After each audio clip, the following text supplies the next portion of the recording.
अवामी इत्तेहाद party यानी AIP ने एक बड़ी अवामी रैली की। इस रैली में पार्टी नेता अबरार रशीद, जो कि जेल में बंद सांसद इंजीनियर रशीद के बेटे हैं, उन्होंने नेशनल कॉन्फ्रेंस, PDP और BJP पर तीखा हमला बोला। अबरार रशीद ने कहा कि अगर 1987 के चुनावों में धांधली नहीं हुई होती तो आज सलाउद्दीन, जी हां, आज सैयद सलाउद्दीन जम्मू कश्मीर के वजीर आला होते। उन्होंने कहा कि उस चुनावी धांधली ने कश्मीर की सियासत की दिशा ही बदल दी और वादी को अशांति की ओर धकेल दिया। वहीं PDP पर निशाना साधते हुए अबरार रशीद ने कहा कि BJP के साथ इत्तेहाद करके PDP ने सिर्फ सत्ता के लिए जम्मू कश्मीर को बर्बादी की ओर धकेल दिया।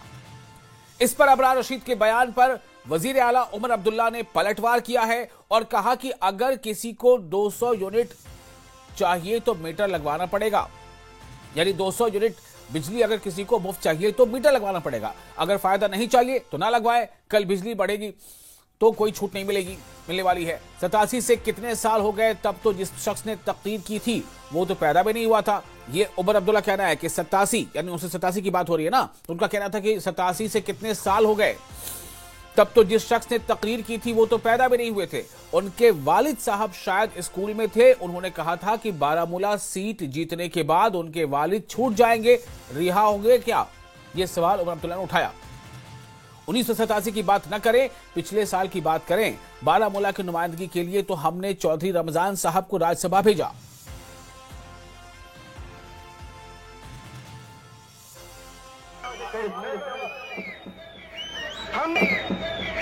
हमने कुर्बानी दी है, हमने 1 लाख नौजवान दिए हैं और उसका अगर कोई जिम्मेदार है वो सिर्फ और सिर्फ नेशनल कॉन्फ्रेंस और PDP है। सही बात नहीं है। आज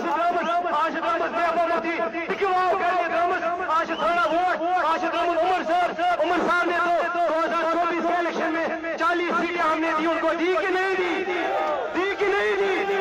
जोर से बोलो, दी कि नहीं दी? लेकिन आज उमर साहब से पूछना चाहिए वो 370 कहाँ गया, वो 35 कहाँ गया, वो स्टेट कहाँ गया? आपने कहा था हम पॉलिटिकल प्रिजनर्स की बात करेंगे। मैं उमर साहब से पूछना चाहता हूँ, क्या आपने एक बार भी किसी पॉलिटिकल प्रिजनर की बात की या नहीं की?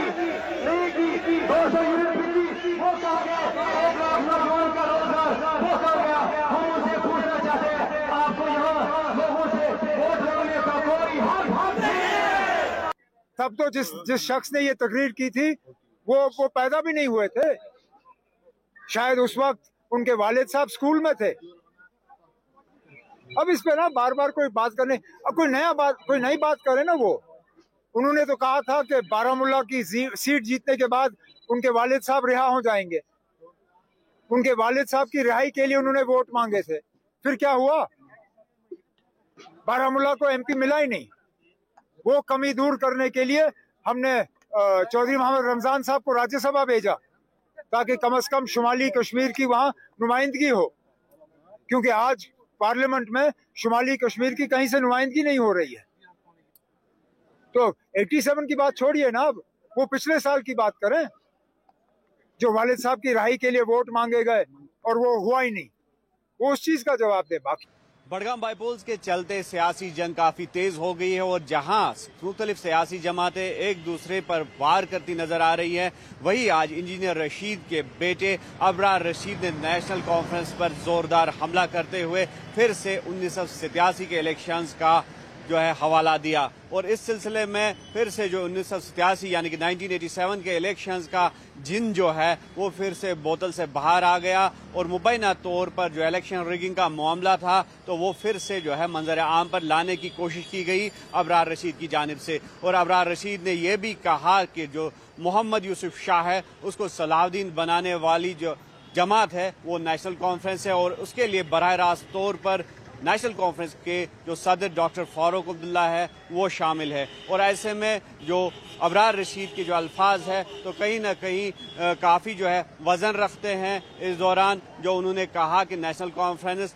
ने हमेशा जो दान लिया है या अपना जो उनका एजेंडा था उससे अवाम को गुमराह किया और इनडायरेक्टली जो है नेशनल कॉन्फ्रेंस पर काफ़ी ज़ोरदार हमला भी बोला। और उसी के चलते वज़ीर आला उमर अब्दुल्ला ने वापस जो जवाब दिया है और उसमें ये कहा है कि अबरार रशीद जो है 1987 में जन्मे भी नहीं होंगे और वो उस वक्त की बात क्या करेंगे, वो इस साल की बात करे जब राज्यसभा के लिए जो है चौधरी मोहम्मद रमजान को चुना गया। और उन्होंने ये भी कहा कि इंजीनियर रशीद को उस वक्त जो है सिंपैथी वोट मिला था और ये कहकर वोट मांगे गए थे लोगों से कि इंजीनियर रशीद अगर मेंबर पार्लियामेंट बनते हैं तो उनको रिहा किया जाएगा। लेकिन उन्होंने अबरार रशीद से सवाल किया कि क्या इंजीनियर रशीद को रिहाई जो है वो हासिल हुई या नहीं हुई, हालांकि उसको सांसद के लिए भी चुना गया। तो इस सिलसिले में देखा जा रहा है कि जो एलिगेशंस या फिर काउंटर एलिगेशंस का दौर जो है वो जारी है और बड़गाम जो ज़िमनी इंतखाबात है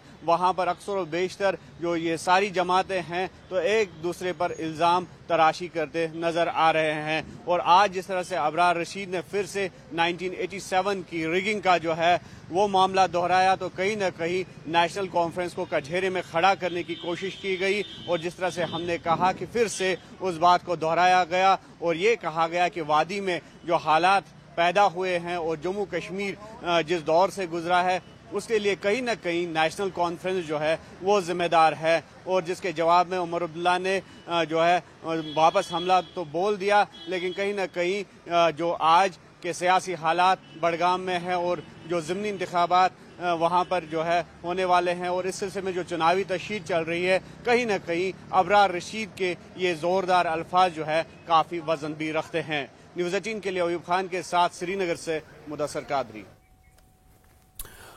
और आगे बढ़ेंगे, आपको बता दें कि जम्मू कश्मीर के डिप्टी सीएम सुरेंद्र चौधरी ने महराज मलिक के मामले पर कहा कि उनका मामला अभी कोर्ट में विचाराधीन है, इसलिए इस पर कुछ कहना मुनासिब नहीं होगा। उन्होंने उम्मीद जताई कि इंसाफ मिलेगा और सभी पक्षों को अपनी बात रखने का पूरा मौका मिलेगा।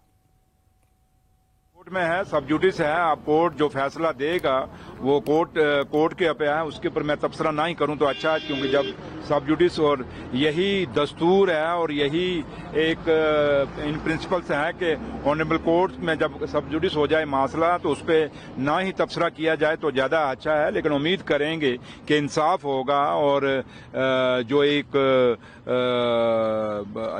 असेंबली का और एक इंस्टीट्यूशन, क्योंकि असेंबली का इंस्टीट्यूशन है और जम्मू कश्मीर में सारे इंस्टीट्यूशनों को अपनी बात रखने का और अपना काम करने का पूरा मौका मिलेगा और ऑनरेबल कोर्ट जो है उसमें अपनी दखलंदाजी दे के वो सही फैसला करेंगे, जिससे ये सारे इंस्टीट्यूशन जम्मू कश्मीर में जो इन दिनों इन सालों साल में कमजोर हुए हैं वो दोबारा से मजबूत होंगे और लोगों का जो विश्वास जो बना हुआ है इंस्टीट्यूशंस के ऊपर वो विश्वास हमेशा इस देश और इस जम्मू कश्मीर में बना रहेगा। ये उम्मीद हम इस जो फैसला जो आएगा उससे उम्मीद करते हैं। और नगरोटा के जिंद्रा इलाके में बीजेपी की चुनावी रैली मुनक्किद की गई, जिसमें मरकजी वजीर डॉक्टर जितेंद्र सिंह, बीजेपी उम्मीदवार देवयानी राणा और सांसद जुगल किशोर शर्मा सहित कई विधायक मौजूद रहे।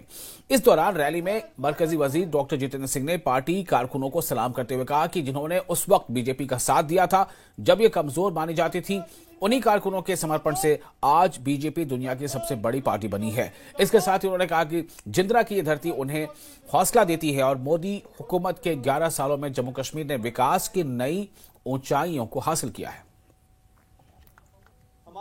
नौजवानों को, क्योंकि 70% से अधिक इस समय जनसंख्या 40 वर्ष से कम है, वो निर्णायक वोटर भी हैं, की वोटर भी हैं और ओपिनियन मेकर भी। उनको ये समझाने की आवश्यकता है और याद कराने की, जो शायद उन्होंने ना देखा हो कि 2002 से पहले का क्या जमाना था। ये नगरोटा एक बहुत पिछड़ा दूर दराज का इलाका हुआ करता था, यहाँ पहुंचने में ही कमर टूट जाती थी, इतनी बुरी खस्ता हालत थी सड़क की। आज यहाँ सड़कों का जाल बिछा है। आज जम्मू कश्मीर की पहली IIT अगर कहीं स्थापित की गई तो मोदी जी के आने के बाद नगरोटा में। जम्मू कश्मीर का पहला इंडियन इंस्टीट्यूट ऑफ मैनेजमेंट अगर कहीं स्थापित किया गया तो नगरोटा में। यानी जिस इलाका में ये तवक्को ही नहीं थी लोगों की कभी प्रगति होगी, कभी तरक्की होगी, जहां कभी मांग तक नहीं उठी थी, ज्यादा से ज्यादा ये मांग रहती कि आप मैट्रिक स्कूल को हायर सेकेंडरी बना दीजिए, उससे अधिक सोच ही नहीं थी। क्योंकि इस तरह से तिरस्कार का ये पीड़ित और शिकार इलाका था। पिछली सरकारों ने इतना क्षेत्रीय भेदभाव किया होता, उसमें ये जो काया पलटी है 11 वर्षों में, मुझे विश्वास है यहाँ के लोग उस विकास यात्रा का हिस्सा बना रहने के लिए संकल्पित है। और आने वाले समय में जिस तरह से भारतवर्ष को मोदी जी उस विश्व शिखर पटल पर पहुंचा करके विकसित भारत की उपाधि पर बिठा रहे हैं, नगरोटा का उसमें एक भूमिका रहेगी और सारा जम्मू कश्मीर के साथ शाना बशाना होकर के मोदी जी की उंगली पकड़ करके हम आगे। और वहीं बीजेपी एमएलए सुनील भारद्वाज ने उमर अब्दुल्ला के वंदे मातरम वाले बयान पर रद्द-ए-अमल जाहिर किया है और कहा है कि उमर अब्दुल्ला का बयान निंदनीय है। ये बड़ा दुर्भाग्यपूर्ण है कि एक यूटी का सीएम ऐसी बातें कर रहा है। बीजेपी की विचारधारा देशभक्ति के लिए हमने उन सभी वीरों को याद किया है जिनकी वजह से हमें स्वतंत्रता मिली है। काबिना के जरिए नहीं हुआ है, ना एजुकेशन मिनिस्टर साहिबा का कहीं पे इस फैसले पे दस्तखत है। हमारे काम में दखल नहीं दिया जाना चाहिए।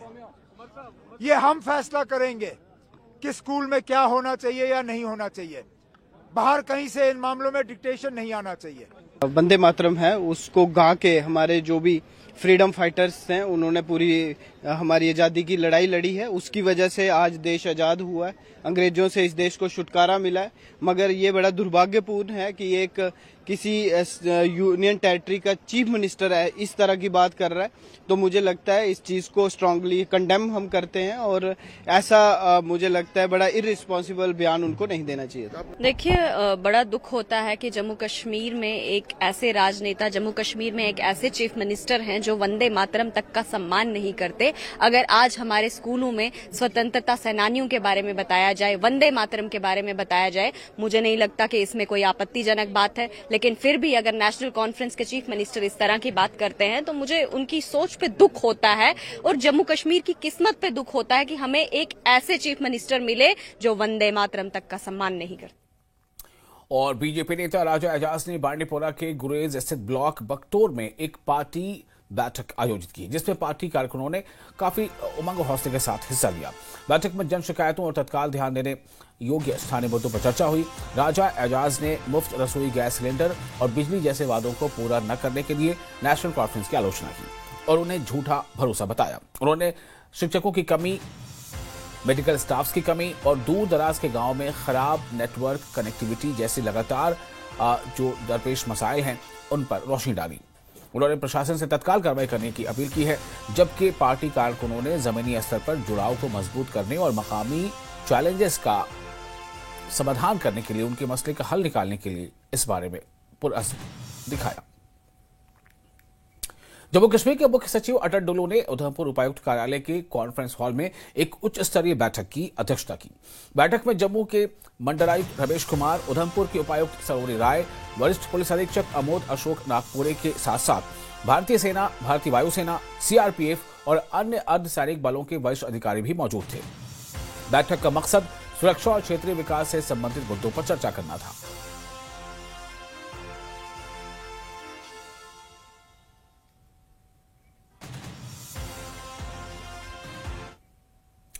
और श्री माता वैष्णो देवी मेडिकल कॉलेज में एमबीबीएस के दाखिलों को लेकर विवाद यानी तनाजा अब और बढ़ गया है। मूवमेंट कल की सनातन सोसाइटी और बरीदार संघर्ष समिति ने श्री माता वैष्णो देवी श्राइन बोर्ड के मुख्य कार्यकारी अधिकारी कार्यालय के बाहर प्रदर्शन किया। माथे पर माता की पट्टी बांधे, गले में चुनिया लिए प्रदर्शनकारियों ने श्राइन बोर्ड के विरोध में नारेबाजी की।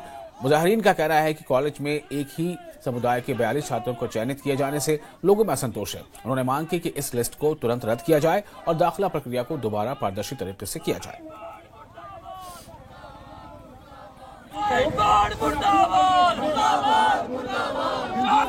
इसमें जो है मुख्य भूमिका पे रख के ये इसका निर्णय लेना चाहिए था, जो कि नहीं लिया गया और जिसके फलस्वरूप जो है वो बहुत ही अनुचित तरीके से 42 सीटें जो है वो गैर हिंदुओं को दी गई, दूसरा एक सीट सिख भाइयों को दी गई और जो 7 सीटें हैं वो 7 सीटें केवल और केवल हिंदुओं की गोदी में दी गई हैं। और ये एक सोची समझी साजिश है, ये हम जानते हैं क्योंकि इससे पहले भी यहाँ पे जो धीरे धीरे करके विरोध होते रहे हैं कि इन्होंने बहुत से गैर हिंदुओं को यहाँ पर जो है नौकरियों के लिए यहाँ पर इन्होंने डाल रखा है और धीरे धीरे करके ये जो है इसको सेकुलर करने लगे हैं, जो कि हमारा देवस्थान है। मेडिकल कॉलेज खोलना था, इनके पास जो मेंबर हैं, इनके जब ये पॉलिसियां बनती हैं इनके पास, तो उनको पता होना चाहिए कि हम क्या कर रहे हैं। अगर आज वो 50 सीटें भरी हैं, इन्होंने 43 एक विशेष समुदाय को दी है, उसके खिलाफ हम पुरजोर प्रदर्शन कर रहे हैं और विरोध कर रहे हैं कि अगर उधर जिन बच्चों को आप एडमिशन दे रहे हो वो एक हिंदू संस्था का पैसा लग रहा है, 500 करोड़ रुपया लगा है मेडिकल कॉलेज को। अगर उस कॉलेज में पढ़ने वाला बच्चा जय माता दी नहीं कह सकता तो आप उसको एडमिशन क्यों दे रहे हो उधर? उसको दिक्कत है जय माता दी बोलने में और वो बोलते भी नहीं है। अगर कोई गार्ड उनको कर दे जय माता दी, अगर इतने डॉक्टर लगे हैं उनको गुस्सा आता है, वो जाके शिकायत करते हैं हमको जय माता दी। भारत के पहले chief of defence staff general Vipin Rawat की स्मृति में चिनार कॉर्प्स के काउंटर इंसर्जेंसी फोर्स ने बांडीपोरा में general Vipin Rawat memorial football premier league 2025 का आयोजन किया। ये टूर्नामेंट कश्मीरी युवाओं से फुटबॉल के माध्यम से एकता, अनुशासन और खेल कौशल को बढ़ावा देने के मकसद से आयोजित किया गया।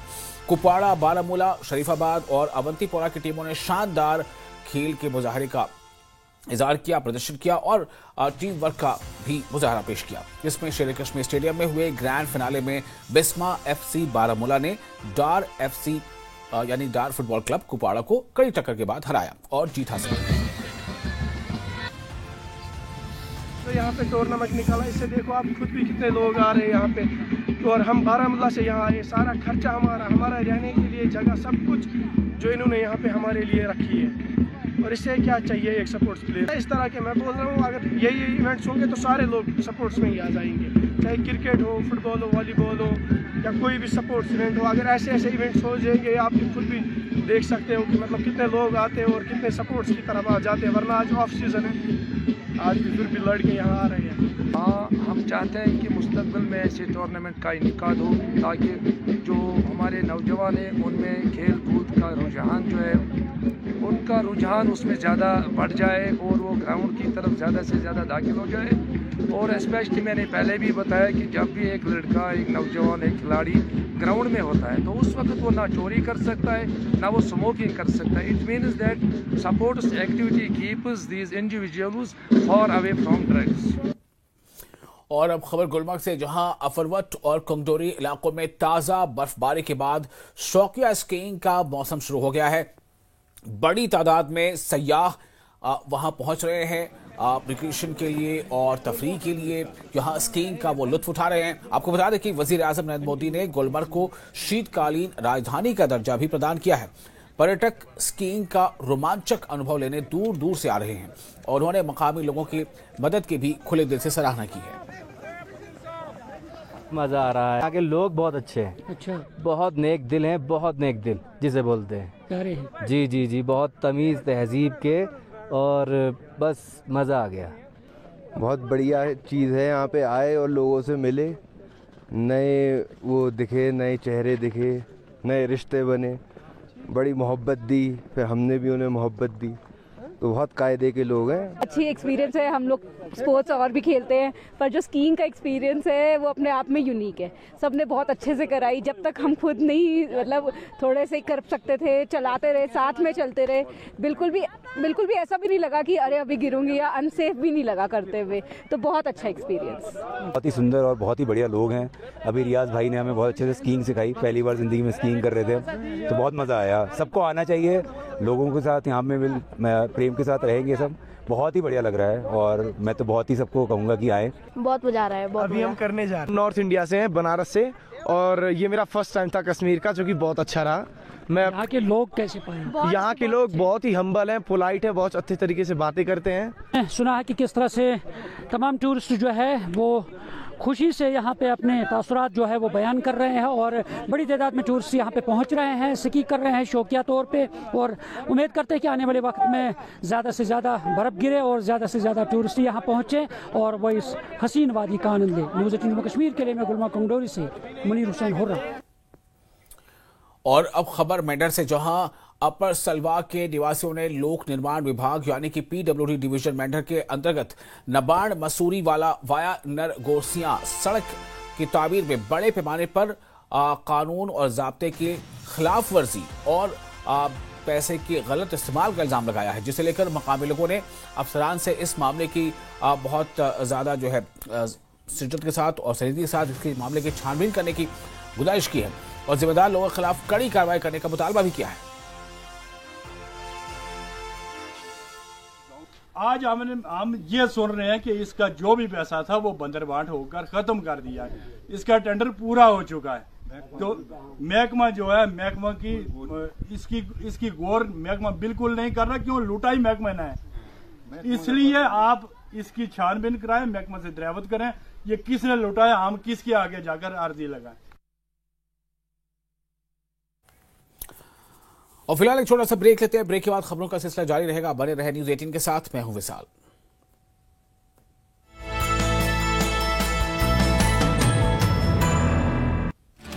कुपवाड़ा के केरन में सुरक्षा बलों और आतंकियों में मुठभेड़, 2 आतंकी ढेर, तलाशी अभियान जारी। कुपवाड़ा के केरन सेक्टर में सुरक्षा बलों ने 2 आतंकियों को ढेर किया। इस ऑपरेशन को ऑपरेशन पिंपल नाम दिया गया। केरन सेक्टर को सुरक्षा बलों ने किया सील, लोगों को किया गया अलर्ट। कुपवाड़ा के केरन में और भी आतंकियों के होने की आशंका, सेना कुपवाड़ा के चप्पे चप्पे को खंगाल रही है। 5 नवंबर को जम्मू कश्मीर के किश्तवाड़ जिले के छात्रू इलाके में हुई थी मुठभेड़। सुरक्षा बलों और आतंकियों के बीच हुई थी मुठभेड़।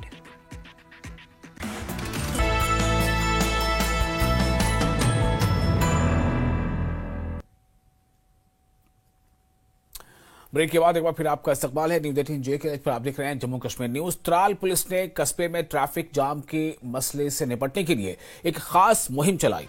इस दौरान नियमों की खिलाफ वर्जी करने वाले 1 दर्जन से ज्यादा लोगों के खिलाफ चालान काटे गए। इस मुहिम की क़यादत एसडीपीओ त्राल राजेश कुमार ने की, जबकि एसएचओ राशिद अहमद और दीगर अफसरान भी इस मौके पर मौजूद रहे। इसके साथ ही गैर कानूनी सिम तस्करी को रोकने के लिए भी त्राल बस स्टैंड पर खास मुहिम चलाई गई, ताकि सिम कार्ड के गलत इस्तेमाल को रोका जा सके और मकामी आवाम की सिक्योरिटी को यकीनी बनाया जा सके।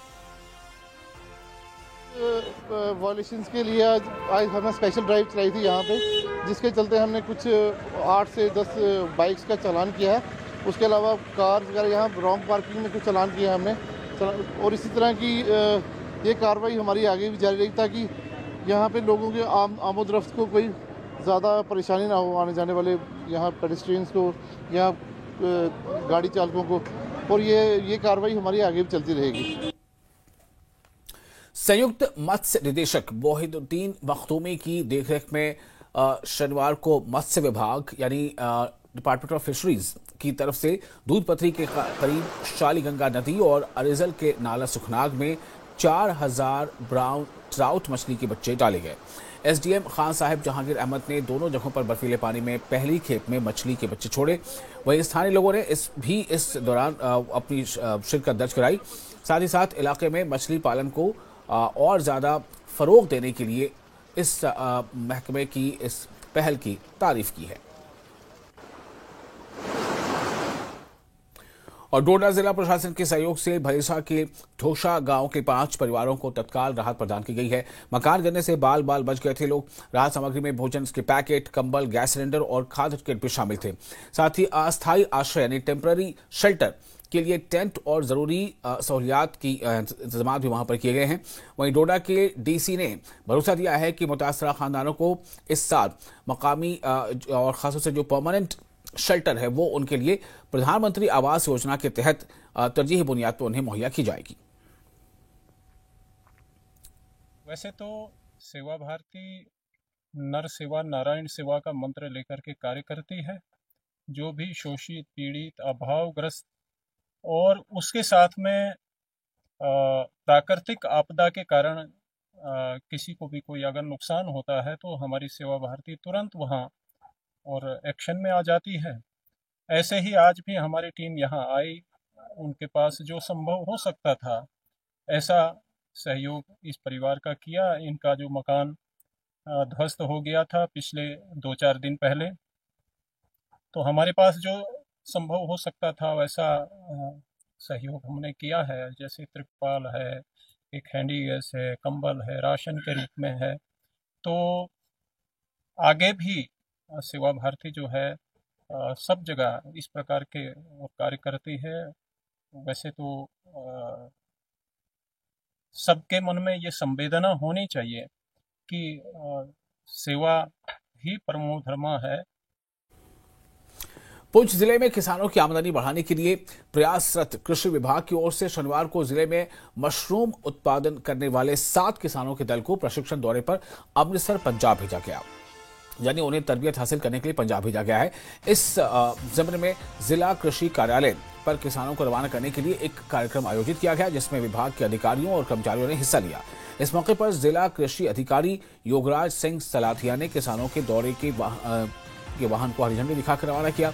इस मौके पर योगराज सिंह ने बताया कि इस दौरे से पुंछ के ये उन्नत किसान 12 महीने मशरूम उत्पादन करने के तौर तरीके सीखेंगे। मशरूम उत्पादन के लिए कंपोस्ट बनाना सीखेंगे, जिससे किसानों की आमदनी में इजाफे की उम्मीद की जा सकती है। मैं पुंछ से मशरूम ग्रोवर का एक टूर आउटसाइड द यूटी जो है केबी के अमृतसर में जो है यहाँ से फार्मर्स का भेजा है, और वो वहाँ यहाँ से जो है वहाँ जाकर राउंड द ईयर मशरूम जो पैदा करनी है उसके लिए नई नई तकनीक का सिखलाई की जाएगी, और फार्मरों को ये एक एक्सपोजर विजिट रहेगी कि बाहर के लोग किसान जो है किस तरह से जो है मशरूम की खेतीबाड़ी कर रही है, और किस तरह से आगे जो है चल के यहाँ पे अपने पास्चराइज्ड कंपोस्ट भी बनाएंगे और मशरूम की खेतीबाड़ी को बढ़ावा देंगे। और मुख्तलिफ सरकारी महकमे के अफसरान के लिए ई ऑफिस पर 2 रोजा ट्रेनिंग कार्यक्रम बारू कारगिल स्थित कॉन्फ्रेंस हॉल में शुरू हुई, और जिला प्रशासन की ओर से आयोजित इस तरबती प्रोग्राम का मकसद जिला अफसरान और इससे जुड़े जितने मुंसलिक असिस्टेंट्स हैं और उनके साथ साथ ई फाइल सिस्टम के मुतासर और मुतासर इस्तेमाल से उन्हें वाकिफ कराना था। इस इफ्तिताही सेशन में एडीसी इम्तियाज काचो समेत दीगर जिला अफसरान और स्टाफ मेंबर्स ने शिरकत की। अपने खिताब में एडिशनल डीसी करगिल ने सभी प्रतिभागियों और संसाधन व्यक्तियों सज्जाद और इश्तियाक आईटी विभाग लद्दाख के आईटी प्रबंधकों को बधाई दी। नगरपालिका पुंछ के एग्जीक्यूटिव अधिकारी खलील अहमद बांडे ने शनिवार को अपने कार्यालय प्रांगण में कचरा प्रबंधन को लेकर एक जागरूकता कार्यक्रम का आयोजन किया, जिसमें बड़ी तादाद में वहां के शहरी और साथ ही व्यापारियों, समाजी संगठनों के पदाधिकारियों ने हिस्सा लिया। इस मौके पर जहां खलील बांडे ने मौजूद लोगों को वेस्ट मैनेजमेंट के बारे में जानकारी देते हुए कहा कि घरों और दुकानों से निकलने वाले कचरे को मैनेज करते हुए गीला और सूखा कचरा अलग अलग रखें, और जब नगर पालिका की गाड़ी आए तो उसमें उसी तरह कचरा अलग अलग डाला करें।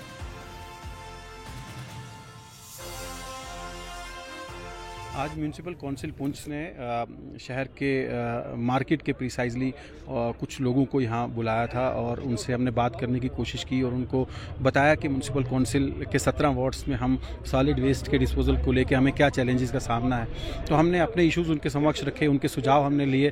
कुल कोशिश हमारी यही है कि किस तरीके से हमारा शहर क्लीन एंड ग्रीन रहे, किस तरीके से जो हमारे इश्यूज़ हम फेस करते हैं, जो हम सॉलिड वेस्ट को कलेक्ट करने में इश्यूज़ फेस करते हैं, कि किस तरीके से सोर्स सेग्रीगेशन पे हमने बात की और लोगों से यही अपील की।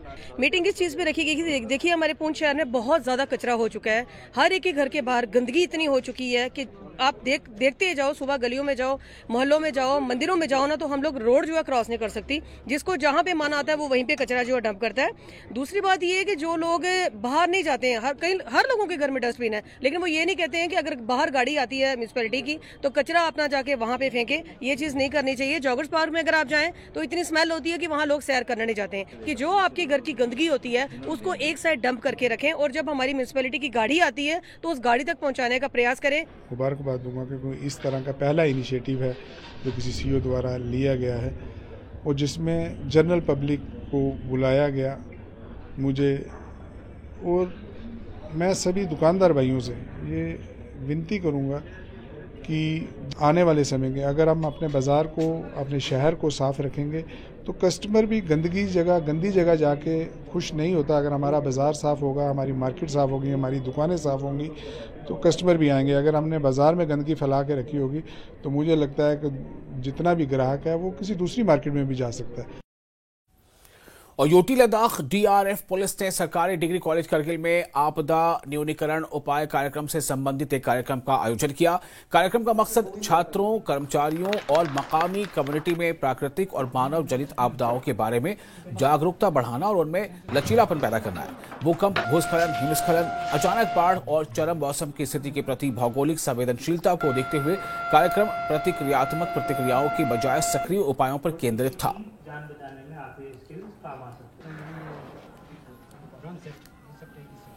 लद्दाख यूनियन टेरिटरी के हर खित्ते में, चाहे वो कारगिल का ज़ांस्कार हो या आर्यन वैली रीजन हो या द्रास हो, हम हर जगह ट्रेनिंग प्रोग्राम आने वाले 2 से 3 महीने में कंडक्ट करने वाले हैं। और बड़ी संख्या में जो है हम सिविल डिफेंस पर्सनल को भी हम ट्रेन करने वाले हैं। इन सब जो है जो डिजास्टर रिस्पांस टेक्निक्स में भी और उसके अलावा भी हम उनको सिविल डिफेंस की ट्रेनिंग देने वाले हैं। किसी भी तरह की इवेंचुअलिटी से डील करने के लिए पूरी तरह से तैयार है। एक तो हमारी मैन पावर तैयार है, दूसरा हम टाइम टू टाइम ऐसी ट्रेनिंग्स और अवेयरनेस प्रोग्राम्स करते रहते हैं जगह जगह, जिससे हम इन हालात से निपटने के लिए जो हमारे जो स्टूडेंट्स हैं, सिविलियंस हैं, हमारे सिविल सोसाइटी ग्रुप्स हैं, हर किसी में अवेयरनेस बांटते हैं कि अगर ऐसे हालात बनते हैं तो उस सिचुएशन में किस तरह से उसको रिस्पॉन्ड करना है। उससे हमें काफ़ी मदद भी मिलती है इस सिचुएशन में। UTDRF ने एक प्रोग्राम इनिशिएटिव लिया है गवर्नमेंट डिग्री कॉलेज कारगिल में regarding the disaster mitigation measures या डिजास्टर रिस्क रिडक्शन कहते हैं, जिसमें इन्होंने मॉक ड्रिल एक्सरसाइजेस किए, जिसमें आपका मेनली ये आपका इमरजेंसी रिस्पॉन्स एक्टिविटीज के बारे में बच्चों को अवेयर किया, जिसमें मेनली ऐसे इनिशिएटिव्स लिए जिसमें विक्टिम्स को किस तरह उसके नीड्स और उसके और इसके साथ ही